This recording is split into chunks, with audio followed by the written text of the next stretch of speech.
Assalamualaikum warahmatullahi wabarakatuh. Salam sejahtera bagi kita semua. Shalom, Om Swastiastu, Namo Buddhaya. Salam kebajikan. Mas Bro, Mbak Bro, teman-teman subscriber, terima kasih sudah mendukung channel ini, Arif Channel. Semoga bisa terus berkembang. Alhamdulillah sudah 100 subscriber. Ayo teman-teman, tingkatkan terus.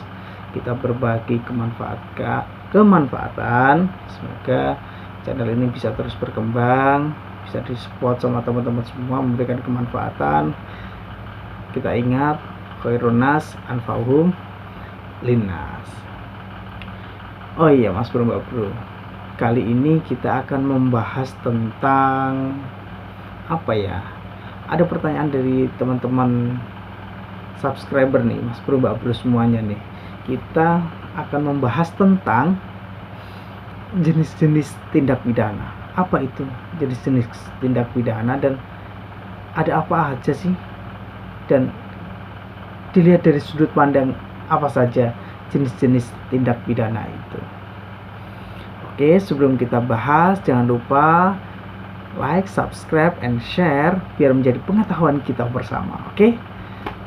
Siap, Mas Bro, Mbak Bro semuanya nih. Kita santai-santai saja bincangnya. Jadi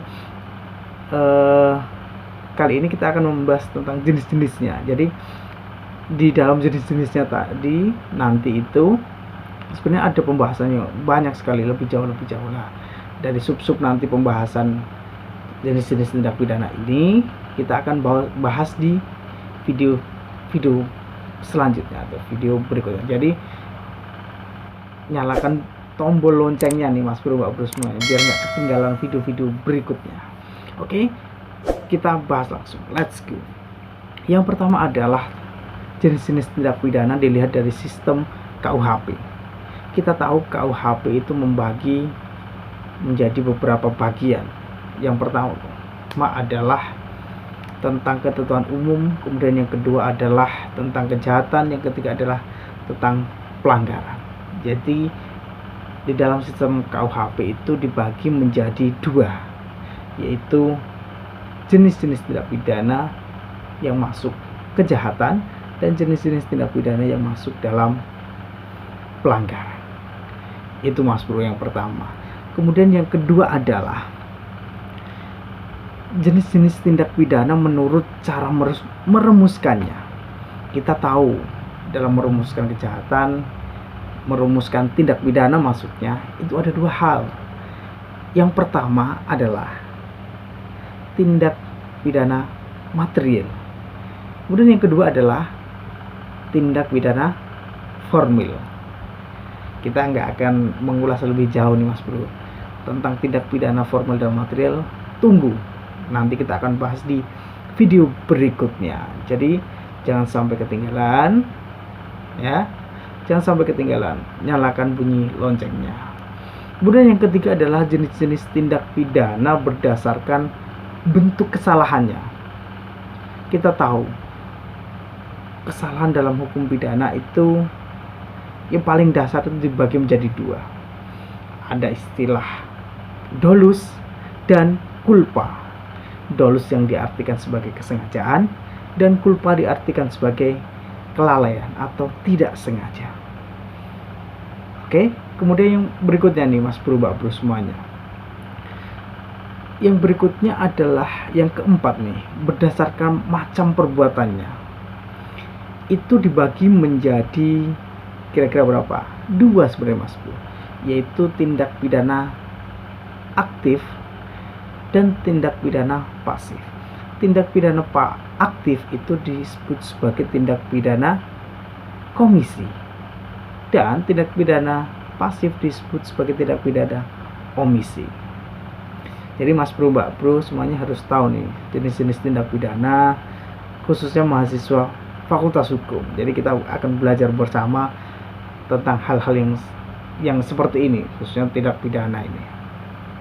Kemudian yang berikutnya adalah nomor berapa Mas Bro? Nomor 5. Berdasarkan jangka waktu terjadinya. Yaitu dibagi menjadi dua, tindak pidana yang terjadi seketika dan tindak pidana yang terjadi terus-menerus. Saya mengingatkan kembali lagi nih Mas Bro, tentang pembahasan tentang contoh-contoh, misalkan ya, contoh tindak pidana seketika, tindak pidana terus-menerus, kita akan bahas di video berikutnya. Siap? Jadi nyalakan tombol loncengnya, subscribe-nya. Oke, siap.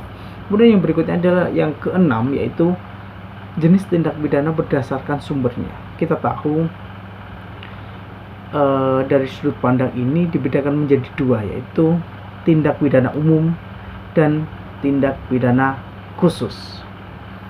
Pasti Mas Bro, Mbak Bro semuanya nih, para pemerhati hukum pasti tahu tentang asas lex specialis derogat lex generalis. Artinya apa? Hukum yang khusus, hukum yang lebih mengatur hal yang lebih khusus, mengesampingkan hukum yang mengatur secara umum. Contohnya dalam tindak pidana ini, hukum pidana ini, yaitu tentang tindak pidana korupsi. Jadi korupsi itu diatur lebih khusus Mas Bro dengan undang-undang tindak pidana korupsi. Jadi biasanya sebutannya kalau tindak pidana yang diatur di dalam KUHP itu disebut tindak pidana umum. Jadi kalau ada aturan yang lebih khusus di luar KUHP itu disebut sebagai tindak pidana khusus. Kemudian yang berikutnya Mas Bro, Mbak Bro, yaitu dari unsur, dari segi dilihat dari subjeknya. Ini sebenarnya juga dibagi menjadi dua. Ada yang tahu? Kalau ada yang tahu bisa langsung tulis di kolom komentar. Jadi kita saling menyempurnakan nih Mas Bro, Mbak Bro. Jadi kita saling belajar, saling ngasih masukan, kritik dan saran, pasti akan saya terima. Tadi apa? Jadi lupa nih Mas Bro. Yaitu dari sudut pandang subjeknya, yaitu dibagi menjadi dua, yaitu tindak pidana komunia atau tindak pidana yang dapat dilakukan oleh semua orang. Jadi semua orang itu pada prinsipnya bisa melakukan tindak pidana. Tetapi juga ada kemudian istilahnya apa ya? Bukan pengecualian, tapi lebih ke khusus, yaitu tindak pidana yang disebut sebagai tindak pidana propria, yaitu tindak pidana yang dilakukan oleh orang-orang yang mempunyai kualitas tertentu. Misalkan dia mempunyai jabatan tertentu, ya kan, dia mempunyai jabatan tertentu, penyalahgunaan wewenang. Misalkan tindak pidana yang dilakukan oleh militer itu ranahnya berbeda Mas Bro. Jadi dia mempunyai kualitas tertentu. Kemudian yang berikutnya yaitu dari sudut pandang perlu atau tidaknya dilakukan pengaduan, khususnya dalam penuntutan Mas Bro.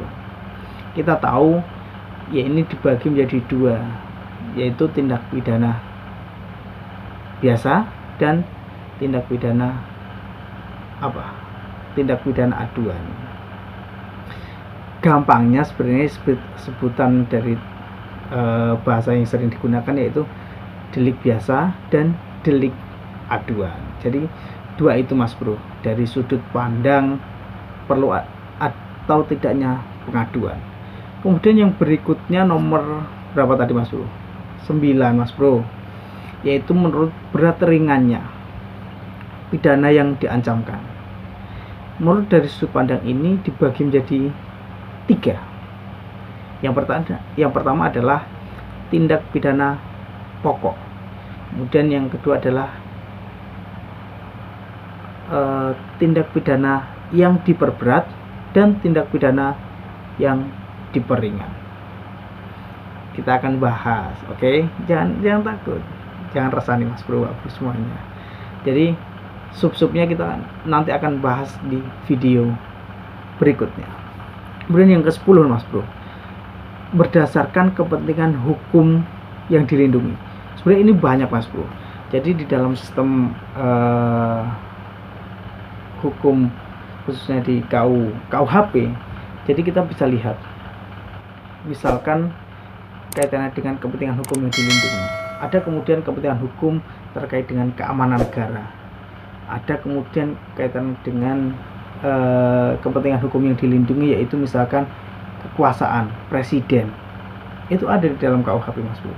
Terus kemudian kaitannya dengan kepentingan hukum yang dilindungi, misalkan kaitan dengan kebendaan. Misalkan di sana ada tindak pidana pencurian, penggelapan.